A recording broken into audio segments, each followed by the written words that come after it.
Children ఈరోజు మనం heat చాప్టర్లో ప్రాబ్లమ్స్ అనేవి ఎలా చేయాలి, ఒక హాఫ్ మార్క్ ప్రాబ్లం ఇస్తే ఎలా చేయాలి, 4 మార్క్స్ ప్రాబ్లం వరకు కూడా మనం తేలికగా సాల్వ్ చేయడానికి ట్రై చేద్దాం. ప్రాబ్లమ్స్ అంటే భయాన్ని పోగొట్టుకొని రెడీ అవ్వండి. ఓకేనమ్మా? Please subscribe this channel. ఈ ప్రాబ్లమ్స్ని మనం చేయడానికి ముఖ్యంగా మనకి 3 ఫార్ములాస్ తెలిసి ఉండాలి. Temperature in kelvin is equal to temperature in degree centigrade plus 273. Q is equal to MS delta T. Q is equal to ML. Q is equal to MS delta T. Temperature increment అంటే the total heat energy absorbed when the temperature increase is there. Q is equal to ML. The total heat energy absorbed or released when the change of state. Okay namma, let us start the solving problems. ఇక్కడ కొన్ని important bits units కూడా ఈ ప్రాబ్లమ్స్తో పాటుగా ఇవ్వడం జరిగింది. The first one, what is the SI unit of heat? Already మనం discuss చేసాం కదా ఫస్ట్ వీడియోలో. Joule. What is the SI unit of heat? Joule. What is the CGS unit of heat? Calorie. What is the CGS unit of heat? Calorie. 1 calorie is equal to how many joules? 4.186 joules. This is the relation between 1 calorie and joule. What is the SI unit of temperature? Kelvin. What is the SI unit of temperature? Kelvin. Now convert 20 degree centigrade into Kelvin scale. మన degree centigrade టెంపరేచర్ని కెల్విన్లోకి మార్చాలి అంటే we had to add 273. కాబట్టి ఇక్కడ నేను ఏం చేస్తాను, 27 degree సెంటిగ్రేడ్కి 273 add చేస్తే మనకి డిగ్రీ సెంటిగ్రేడ్ నుంచి డిగ్రీ కెల్విన్లోకి టెంపరేచర్ అనేది కన్వర్ట్ అవుతుంది. Now the temperature of a steel rod is 330 Kelvin. Write its temperature in degree centigrade. ఇంతకుముందు 5th ప్రాబ్లంలో మనం డిగ్రీ సెంటిగ్రేడ్ని కెల్విన్ స్కేల్లోకి మార్చాము. ఇప్పుడు మనం కెల్విన్ స్కేల్ నుంచి డిగ్రీ సెంటిగ్రేడ్లోకి మారుస్తున్నాం. కెల్విన్ స్కేల్ నుంచి డిగ్రీ సెంటిగ్రేడ్కి కన్వర్ట్ చేయాలంటే మనం 273ని మైనస్ చేయాలి. కాబట్టి 330 minus 273 is equal to 57 degree centigrade. అంటే డిగ్రీ సెంటిగ్రేడ్లో టెంపరేచర్ ఇచ్చి కెల్విన్ స్కేల్లోకి మార్చమంటే 273ని మనం డిగ్రీ సెంటిగ్రేడ్ టెంపరేచర్కి యాడ్ చేయాలి. అలాగే కెల్విన్ స్కేల్లోకి టెంపరేచర్ ఇచ్చి డిగ్రీ సెంటిగ్రేడ్లోకి మార్చమన్నట్లయితే మనం ఆ కెల్విన్ స్కేల్లో ఇచ్చిన టెంపరేచర్లోంచి 273 మనం సబ్ట్రాక్ట్ చేయాలి. అప్పుడు మనకి టెంపరేచర్ ఇన్ డిగ్రీ సెంటిగ్రేడ్లో వస్తుంది. అలాగే 3 bodies A, B and C are in thermal equilibrium. The temperature of B is 45 degrees. Then what is the temperature of C? ABCలు థర్మల్ ఈక్విలిబ్రియంలో ఉన్నాయి అంటే A temperature, B temperature, C temperature, 3 temperatures 3 bodies యొక్క temperatures ఈక్వల్గా ఉంటాయి, సేమ్గా ఉంటాయి. కాబట్టి the temperature of B is 45 degrees అన్నారు. కాబట్టి ద టెంపరేచర్ ఆఫ్ C కూడా 45 degrees ఉంటుంది. ఆల్రెడీ ఈ ప్రాబ్లమ్ని మనం ప్రీవియస్ వీడియోస్లో చూసాము. మళ్ళీ ఈ ప్రాబ్లమ్స్లో ఒకసారి చూద్దాం. What would be the final temperature of 50 grams of water at 20 degrees centigrade? Temperature and of water at 50 degrees centigrade at 40 degrees temperature. అంటే ఇక్కడ వీళ్ళు ఏం చేశారు, ఆల్రెడీ నేను మీకు ఈ విషయాన్ని ఎక్స్ప్లెయిన్ చేశాను. 1-2 టెస్ట్ ట్యూబ్స్ తీసుకున్నాం సపోజు. ఇందులో మనం M1 is equal to 50 grams of water పెట్టుకున్నాము. అలాగే T1 is equal to 20 degrees of centigrade temperature. ఇది ఫస్ట్ టెస్ట్ ట్యూబ్. ఇక సెకండ్ టెస్ట్ ట్యూబ్కి వచ్చేసరికి M2 is equal to 50 grams. అలాగే T2 is equal to 40 degrees centigrade. అంటే this is M1 and this is T1 and this is M2 and this is T2. ఈ రెండు కూడా మనం ఏం చేసాం, ఒక మిక్స్చర్ ఒక దానిలో పోసాం, అంటే మిక్స్చర్ అయింది. అంటే ఇక్కడ M1 ప్లస్ ఇది M1, ఇది T1, M2, T2. ఈ ఫైనల్ టెంపరేచర్ ఎంత అని వాళ్ళు అడుగుతున్నారు.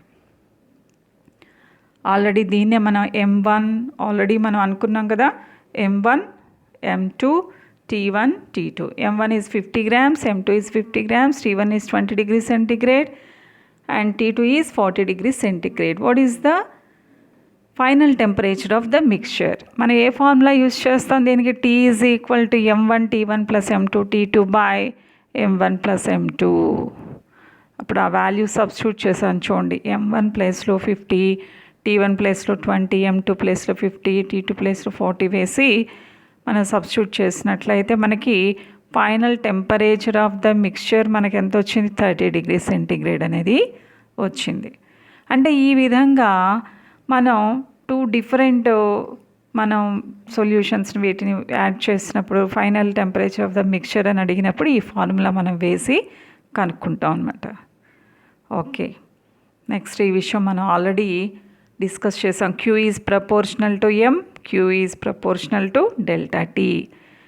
అంటే Q is proportional to M అంటే ఏమిటంటే, ఇప్పుడు సపోజు ఒక మాస్ ఏదో మనం 10 kgs అనుకోండి, ఈ మాస్ 20 kgs అనుకోండి.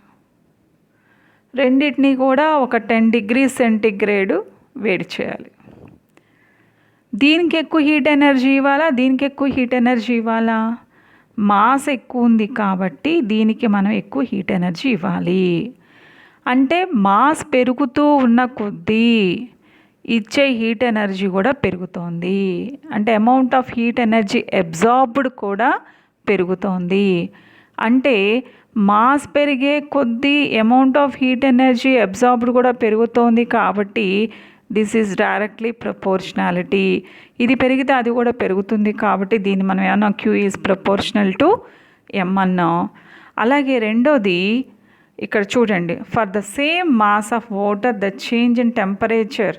ఇక రెండోది మనం Q is proportional to delta T తీసుకున్నాం. ఇక్కడ ఏం చేసాం, మనం సేమ్ అమౌంట్ ఆఫ్ మాస్ తీసుకున్నాం, ఒకటే మాస్, సేమ్ ఒకటే టైప్. కాకపోతే దీన్ని 20 degrees రైజ్ టెంపరేచర్ రైజ్ చేస్తే దీన్ని 40 or 50 మోర్ టెంపరేచర్ రైజ్ చేయాలి. అంటే మనం నీళ్ళని ఇక్కడ గోరువెచ్చగా చేస్తే ఇక్కడ బాగా వేడి చేస్తున్నాం మనం. అంటే బాగా ఎక్కువ టెంపరేచర్ రైజ్ ఇవ్వాలి అంటే టెంపరేచర్ రైజ్ పెరిగితే మనం ఇవ్వాల్సిన హీట్ కూడా పెరుగుతుంది, అమౌంట్ ఆఫ్ హీట్ అబ్జార్బ్డ్ కూడా పెరుగుతుంది. అంటే టెంపరేచర్ రైజ్ పెరిగేటప్పుడు మనకి అమౌంట్ ఆఫ్ హీట్ అబ్జార్బ్డ్ కూడా పెరుగుతుంది. కాబట్టి ఇది కూడా directly proportionality. That is Q is proportional to M, Q is proportional to delta T. కాబట్టి మనకి ఫస్ట్ ఈక్వేషన్ సెకండ్ ఈక్వేషన్ నుంచి Q is proportional to M into delta T, ఈ proportionality తీసేసి మనం S అనేది పెట్టాం. Q is equal to MS delta T, S is the specific heat అనే విషయం తెలుసు. ఒక్కొక్కసారి derive Q is equal to M into S into delta T అని అడగచ్చు. లేదా ఒక చిన్న ఎగ్జాంపుల్ లాగా ఇచ్చి నేను ఒక 50 grams ఆఫ్ వాటర్ తీసుకున్నాను, 100 grams ఆఫ్ వాటర్ తీసుకున్నాను, same amount of heat rise, నాకు temperature rise equal temperature rise కావాలి, అప్పుడు నాకు Q వాల్యూ పెరుగుతుందా తగ్గుతుందా, ఇలాంటి క్వశ్చన్స్ అడిగినప్పుడు మాస్ పెరిగే కొద్దీ అమౌంట్ ఆఫ్ హీట్ అబ్జార్బ్డ్ కూడా పెరుగుతుంది, టెంపరేచర్ రైజ్ పెరిగే కొద్దీ అమౌంట్ ఆఫ్ హీట్ అబ్జార్బ్డ్ పెరుగుతుంది అని ఒకవేళ అలా ఒక హాఫ్ మార్క్ క్వశ్చన్స్లో అడిగినప్పుడు కూడా రాయడానికి వీలుగా ఇది ఇచ్చాను. అలాగే ఒకవేళ derive Q is equal to M into S into delta T అన్నా కూడా ఇది సరిపోతుంది చక్కగా. ఇప్పుడు ఒక్కొక్కసారి right the formula of specific heat and explain the terms in it అని అడగడానికి అవకాశం ఉంది. ఆల్రెడీ ఇప్పుడే కదా మనం చూసాం Q is equal to M into S into delta T అని. కాబట్టి S is equal to Q by S is equal to Q by M into delta T. S is equal to Q by M into delta T. Whereas S is the specific heat and Q is the heat, M is the mass of the substance and delta is the rise in temperature. What is the formula for specific heat? S is equal to Q by M into delta T. Write the SI unit of specific heat. Already మనం ఇంతకు ముందే చెప్పుకున్నాం, formula నుంచి unit రాయండి. ఇప్పుడే మనం అనుకున్నాం కదా, మనం S is equal to Q by M into delta T అని ఆల్రెడీ మనం అనుకున్నాం కదా. ఇప్పుడు SI సిస్టంలో రాయాలనుకోమ్మా, SI సిస్టంలో క్యూ ఏంటి? జౌల్. అలాగే మాస్కి SI సిస్టంలో KG, temperature difference kelvin. So joules per KG kelvin is the SI unit. ఒకవేళ CGS రాయాలనుకోమ్మా, క్యూకి ఏంటమ్మా? క్యాలరీస్. అలాగే మాస్కి గ్రామ్స్, అలాగే టెంపరేచర్ డిఫరెన్స్కి degree centigrade. So calories per gram degree centigrade is the CGS unit of specific heat. So what is the SI unit of specific heat? Joules per kg Kelvin. ఈ విధంగా formula నుంచి మీరు units అనేవి రాయటం అనేది అలవాటు చేసుకోండి. Okay, right the CGS unit of specific heat, calories per gram degree centigrade. Now what is the relation between joules per kg Kelvin and calorie per gram degree centigrade అని అడగచ్చు. లేదా convert 1 calorie per gram degree centigrade into joules per kg Kelvin. Convert 1 calorie per gram degree centigrade into joules per kg Kelvin అన్నప్పుడు ఈ relation అనేది బిట్స్లో అడగచ్చు. ఈ విధంగా మనకి 1 మార్క్లో కూడా అడగచ్చు. 1 calorie per gram degree centigrade is equal to 4.186 into 10 cube joules per kg Kelvin. 1 calorie joule అన్నప్పుడేమో 1 calorie is equal to 4.186 joules అని రాస్తాము. 1 calorie per gram degree centigrade is equal to అన్నప్పుడు 4.186 into 10 cube joules per kg Kelvin అనేది రాస్తాము. Okay, ఇక్కడ చూడండి, how much of heat energy is required to rise the temperature of 1 gram of water from 10 degrees centigrade to 30 degrees centigrade. ఇక్కడ temperature rise అవుతోంది, 1 gram of water change of state కాదు. ఇక్కడ మనం కాబట్టి టెంపరేచర్ రైజ్ అనేది ఎంత ఉందనేది చూద్దాం. ఇక్కడ మాస్ ఎంత ఉందమ్మా? M is equal to 1 gram. ఇక్కడ మనకి వాటర్ అన్నారు కాబట్టి స్పెసిఫిక్ హీట్ ఆఫ్ వాటర్ మనకి 1 calorie per gram degree centigrade. అలాగే temperature difference delta T 30 minus 10 that is 20 degrees centigrade. ఇక్కడ మనకి రైజ్ ఇన్ టెంపరేచర్ అన్నారు, నో చేంజ్ ఆఫ్ స్టేట్ కాబట్టి మనం వాడాల్సిన formula Q is equal to M into S into delta T. గుర్తుపెట్టుకున్న విషయం, rise in temperature అన్నప్పుడు లేదా మనకి ఫాల్ ఇన్ టెంపరేచర్ అంటే amount of heat absorbed or amount of heat released. Temperature rise కానీ టెంపరేచర్ ఫాల్ కానీ అంటే టెంపరేచర్ తగ్గినప్పుడు కానీ అంటే చేంజ్ ఆఫ్ టెంపరేచర్ ఉన్నప్పుడు మనం Q is equal to M into S into delta tea అనే ఫార్ములాని మనం యూజ్ చేయాలి. అదే విషయాన్ని చూడండి, M 1 వేసాను 1 గ్రామ్ కాబట్టి, S వాల్యూ 1 కాబట్టి 1 వేసాను, డెల్టా టీ 20 కాబట్టి 20 calories. ఎందుకని మనం ఇక్కడ హీట్ ఎనర్జీని అన్నీ కూడా CGS యూనిట్స్లో వేసాం కదా సిస్టంలో అన్నీ కూడా, అందుకని 20 calories అని రాసాము. How much of heat energy, next problem lo, how much of heat energy is required to rise the temperature of 10 degrees of water of 1 kg? ఇక్కడ జాగ్రత్తగా చూడండి అమ్మా, ఇందాక ఇక్కడ మాస్ ఈజ్ ఈక్వల్ ఇందాక ఒక్కొక్క గ్రామ్ అన్నారు కదా సరిపోయింది, ఇక్కడ మాస్ ఈజ్ ఈక్వల్ 1 kg అన్నారు. అలాగే టెంపరేచర్ రైజ్ అన్నారు కాబట్టి మనం వాడాల్సిన formula M into S into delta tea అనే విషయం మనకు అర్థమైపోయింది. M 1 kg అని తెలిసింది. వాటర్ అన్నారు కాబట్టి 1 calorie per gram degree centigrade అనే విషయం తెలిసింది. ఇందాక టెంపరేచర్ 10 degrees to 30 degrees అని ఇచ్చారు, ఇక్కడ అలా కాకుండా డైరెక్ట్గా టెంపరేచర్ డిఫరెన్స్ ఇచ్చేశారు. Delta T is equal to 10 degrees centigrade అని ఇచ్చేశారు. ఇక్కడ మనం ఎస్ వాల్యూని సిజిఎస్ యూనిట్స్లో వేస్తున్నాము కాబట్టి ఇక్కడ మనకి కేజీ అని ఉంది కాబట్టి కంపల్సరీగా we have to convert into 1000 grams. That means here m is equal to 1000 grams, S is 1 and delta T is 10 degrees centigrade. By substituting these values in the formula Q is equal to ms delta T, we can calculate the value. That is 1000 into 1 into 10, that is 10,000 calories. Here you can see how much of heat energy is required to convert 10 grams of 0 degrees centigrade ice to 0 degrees centigrade water. ఇక్కడ చూడండి అమ్మా, 0 degrees temperature rise ఏమీ లేదు,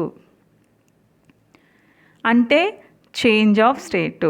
change of state అనగానే మనకి గుర్తుకు రావాల్సిన formula Q is equal to ml. ఆ ఎల్ లేటెంట్ హీట్ ఆఫ్ ఫ్యూజనా లేటెంట్ హీట్ ఆఫ్ వేపరైజేషన్ అనేది మనం చూసుకోవాలి.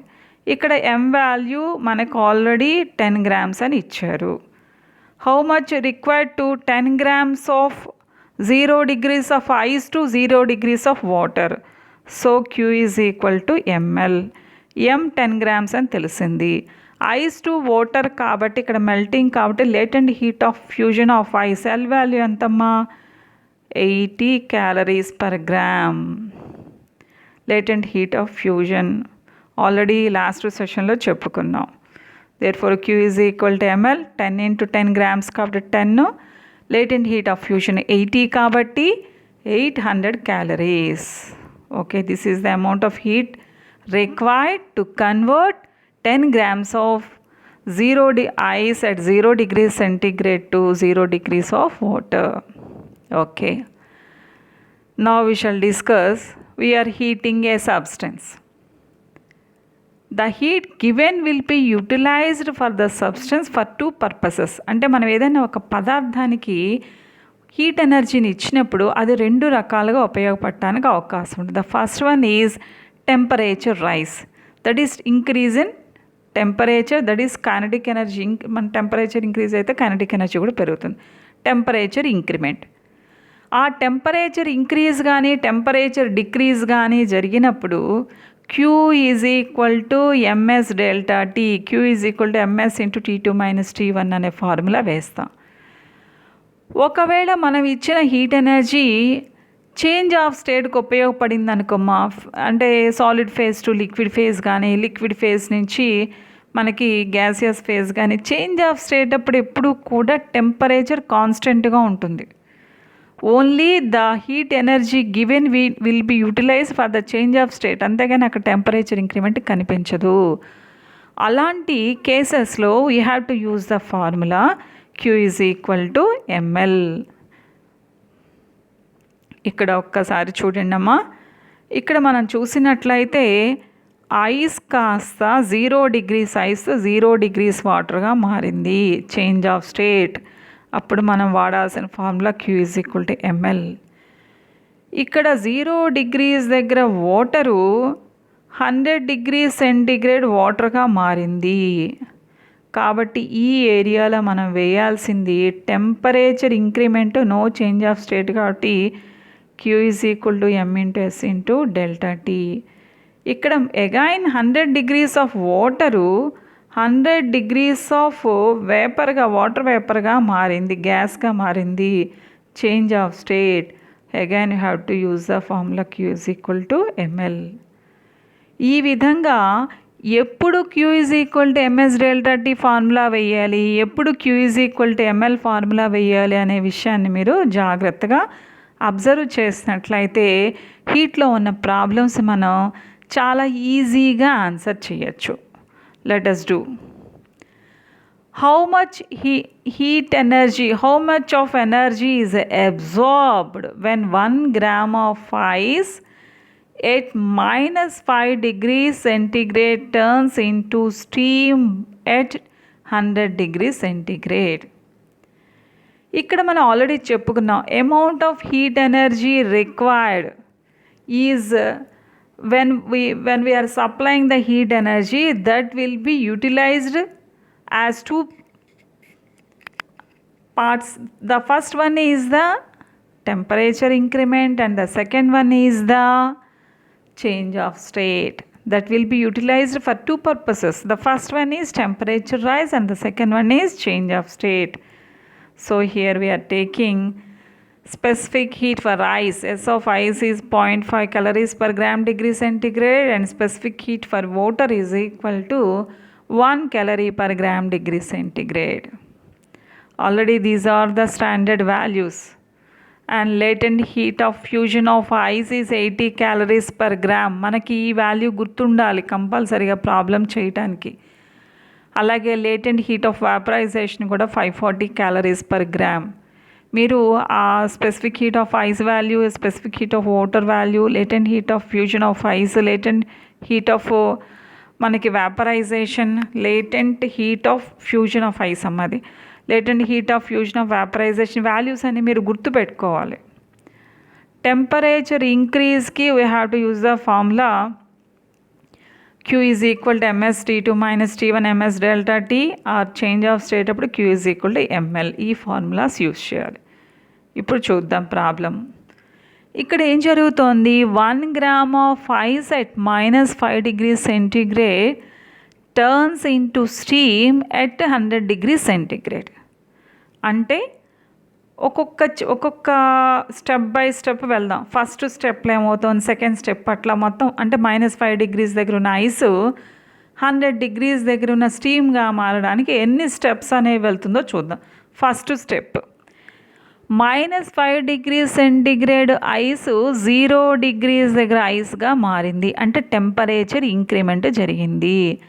Then you have to formula Q is equal to ms delta T T2 minus T1 అంటే ఐస్గానే చేంజ్ ఆఫ్ స్టేట్ జరగల, temperature increase అయింది.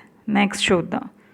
Here 0 degrees of ice 0 degrees of వాటర్గా మారింది అంటే నో టెంపరేచర్ ఇంక్రిమెంట్ ఏం లేదు, కాన్స్టెంట్గా ఉంది టెంపరేచరు, చేంజ్ ఆఫ్ స్టేట్ జరిగింది. కాబట్టి we have to use the formula Q is equal to ml. This is the second step.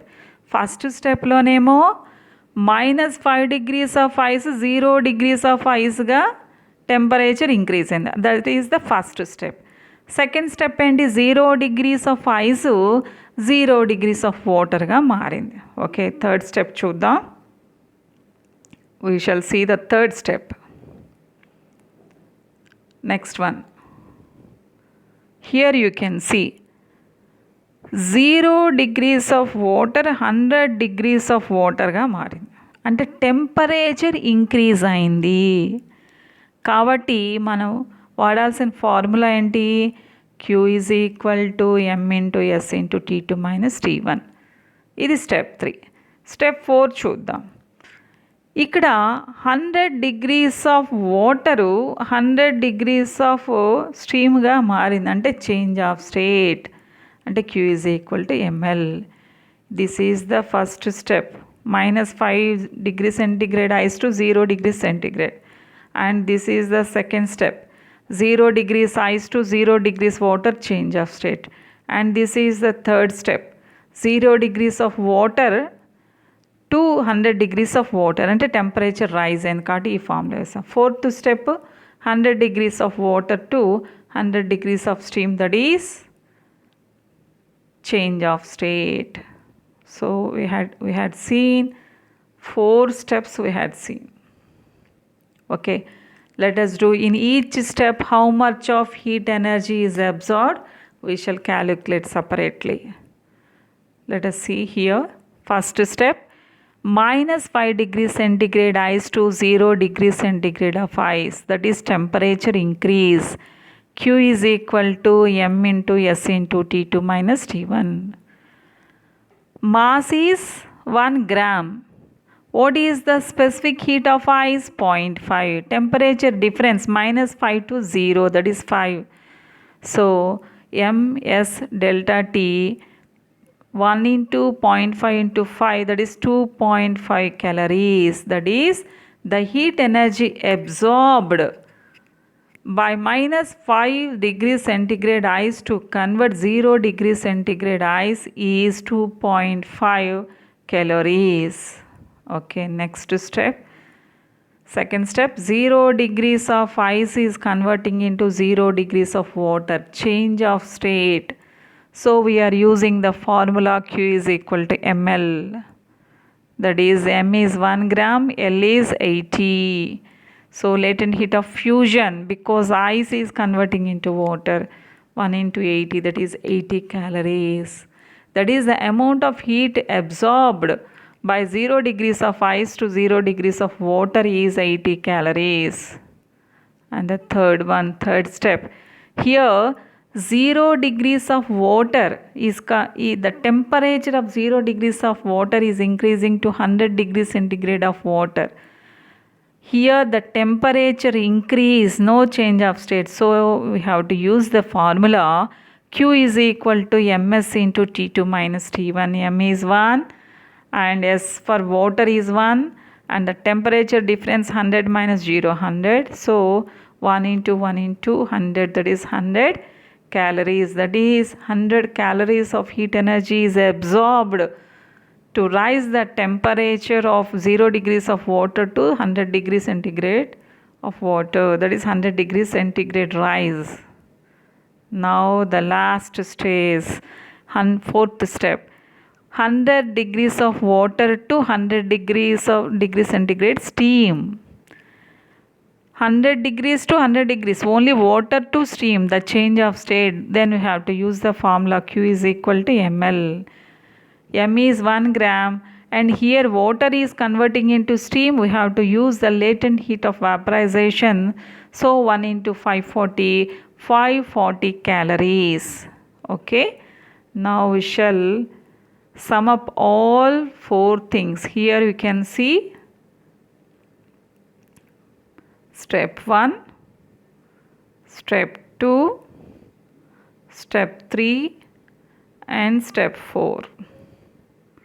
Okay, now we can see for step 1, here you can see for increment 2.5 and 0 degrees ice to 0 degrees water 80 and 0 degrees of water to 100 degrees of water 100 and 100 degrees of water to 100 degrees of steam 540. Total 722.5 calories. If you like this channel, please like, share and subscribe. Okay. Now we shall see the graphical representation of the change of state. We can see here. If you see here, A is the ice and the temperature is increasing. Here from A, here A is the ice and B is the ice. This is minus 5 degrees centigrade or something. This is 0 degrees of ice. Here the change of state. Ice is converting into water. 0 degrees of ice to 0 degrees of water. And here the temperature increase. That is 0 degrees centigrade of ice to 0 degrees centigrade of water to 100 degrees of centigrade water. Then again change of state. That is 100 degrees centigrade water to 100 degrees centigrade steam. Again temperature increment. Here these two lines which are parallel to x-axis, they will represent the change of state. Okay, in the examination how they will ask you by giving a graph, we shall see. Here a problem is given. Heat energy is continuously supplied to 1 kg of ice at minus 5 degrees centigrade till it boils. By noting temperature, time and temperature time graph is drawn as follows. Answer the following questions. You can analyze the graph. Here minus 5 degrees centigrade ice is there at A. And AB, that is the temperature increase. Here 0 degrees of ice is there, that is in solid state. And again change of state. Here 0 degrees of water. at B in solid state, at C at liquid state. Change of state. Here C to D temperature increment 0 to 100 degrees centigrade. This is CD represents the water, and D the change of state. At D 100 degrees of water, E 100 degrees of steam, and EF represents the steam. Okay, how they will ask you, we shall see here. What is melting point of ice and boiling point of water? Here we can see here 0 degrees centigrade, no?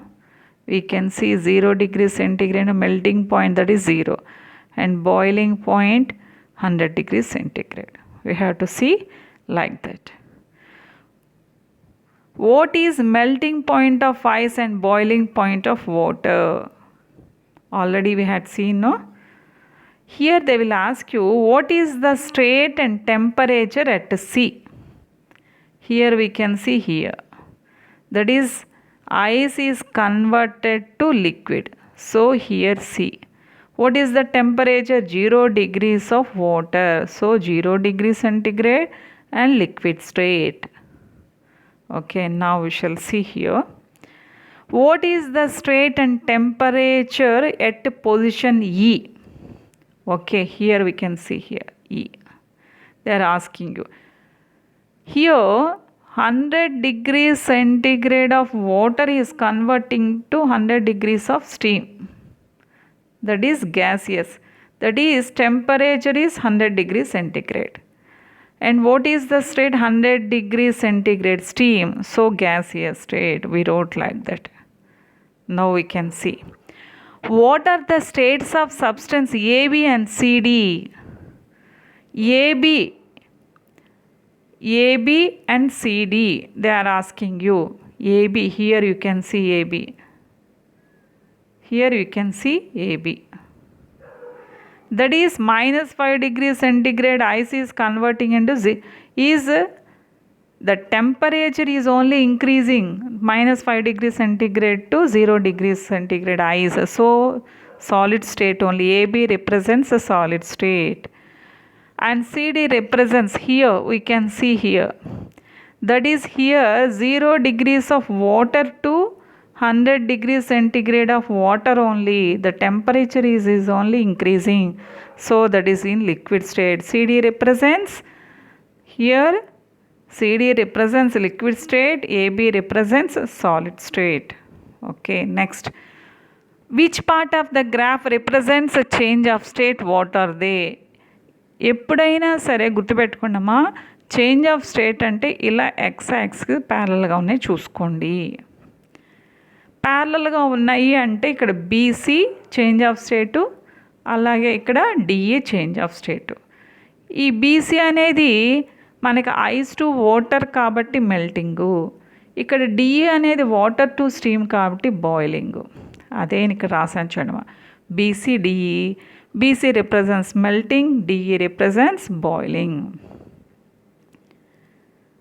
ఇక్కడ మీరు ఇంకొక విషయం కూడా గుర్తుపెట్టుకోవాలి.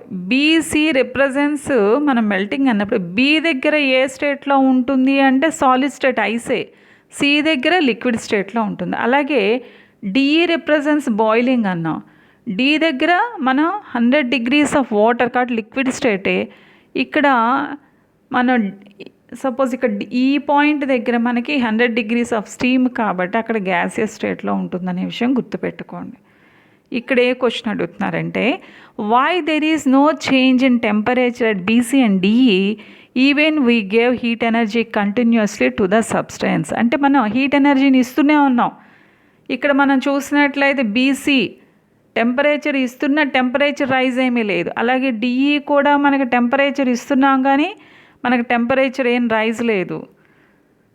ఎందుకని ఆ change ఉండదు అని అడుగుతున్నారు. అప్పుడు మనం BC represents the melting process అనేది అక్కడ జరుగుతోంది. The heat energy given, that is latent heat of fusion will be, that is ML no, heat energy given M into L. The heat energy given will be utilized for the change of state only, but no change of rise in temperature.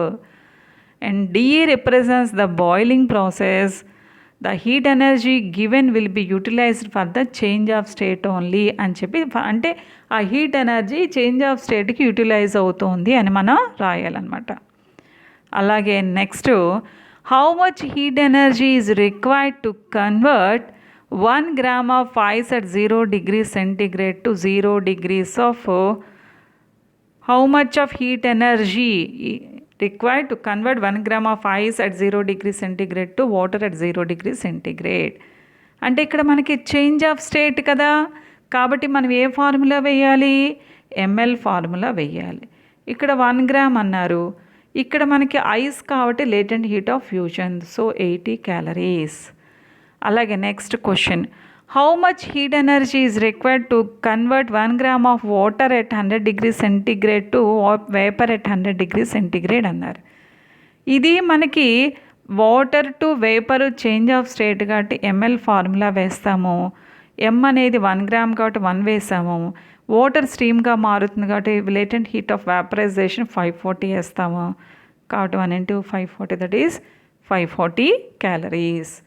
ఈ విధంగా హీట్లో మనకి different problems అనేది అడగడానికి ఇది AS4 question కింద ఈ graph కూడా ఇచ్చి అడగడానికి అవకాశం ఉంది. కాబట్టి మీకు మనకి హీట్లో వచ్చే ప్రాబ్లమ్స్ చూసాము, ఫార్ములాస్ చూసాము, యూనిట్స్ చూసాము, యూనిట్స్ కన్వర్షన్ చూసాము. కాబట్టి ఈ ప్రాబ్లమ్స్ అనేవి మనకి చూడగానే కొంచెం కష్టంగా అనిపిస్తాయి. కాబట్టి 1కి 4 సార్లు ఈ వీడియో చూసుకుంటూ టెక్స్ట్ బుక్లో ఉన్న ప్రాబ్లమ్స్ అన్నీ ఆన్సర్ చేసుకుంటూ ఉంటే మీకు చాలా ఈజీగా కనిపిస్తుంది. కాబట్టి ప్రాబ్లమ్స్ అంటే భయాన్ని పోగొట్టుకొని ముందుకు మీరు నడిచి ఆ ప్రాబ్లమ్స్ ఒక్కొక్క ప్రాబ్లమ్ని సాల్వ్ చేసుకుంటూ ఉంటే చాలా చక్కగా ప్రాబ్లమ్స్ అనేవి ఈజీగా ఆన్సర్ చేయగలుగుతారు. ఓకేనమ్మా. If you like this channel, if you like this video, like, share and subscribe. Okay, Naman. Thank you.